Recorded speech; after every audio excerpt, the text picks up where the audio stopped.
कळवण तालुक्यातील रस्ते आणि त्यांचा खालावलेला दर्जा अनेक वेळा समोर आला आहे। मात्र 3 दिवसात तालुक्यात पडलेल्या दमदार पावसामुळे तालुक्यातील काही महिन्यांपूर्वी केलेल्या रस्त्यांसह सर्वच रस्त्यांवर खड्ड्यांची मालिका तयार झाली आहे।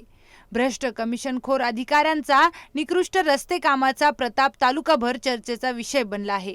याकडे लोकप्रतिनिधींनी जाणीवपूर्वक दुर्लक्ष केल्याचा आरोप नागरिकांकडून केला जातोय। अभोना ते कनाशी या खड्डेमय रस्त्यावरून जाणारा प्रत्येक वाहनधारक कळवणच्या सार्वजनिक बांधकाम विभागाचे अधिकारी ठेकेदाराच्या यांच्या मिलीजुलीनं निकृष्ट कामे केली आहेत। तालुक्यात दरवर्षी कोटी रुपये खर्चून रस्त्याची कामे करण्यात येतात, मात्र आतापर्यंत एकही असा रस्ता उरला नाही त्यावरती खड्डा पडला नसेल।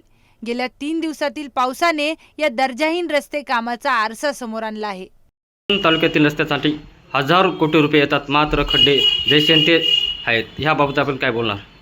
कळवण तालुक्यासाठी हजारो कोटी येतात, पण ते फक्त वर्तमानपत्रामध्ये असतात। कळवणमध्ये त्याचे मोठे मोठे बॅनर लागतात, व्हॉट्सअपवर मेसेज येतात, पण त्या पलीकडे इथे काही विकास दिसत नाहीये। कारण आज जर तुम्ही कळवण तालुक्यात कुठल्याही गावामध्ये जा, ग्रामीण भागात जा, तुम्हाला तिथे रस्त्यांची अतिशय दयनीय अवस्था आहे। मोठमोठाले खड्डे पडलेले आहेत, काही फरच्या अतिशय निकृष्ट दर्जा झालेल्या आहेत। आजही तालुक्यात भरपूर रस्ते असे बंदच आहेत।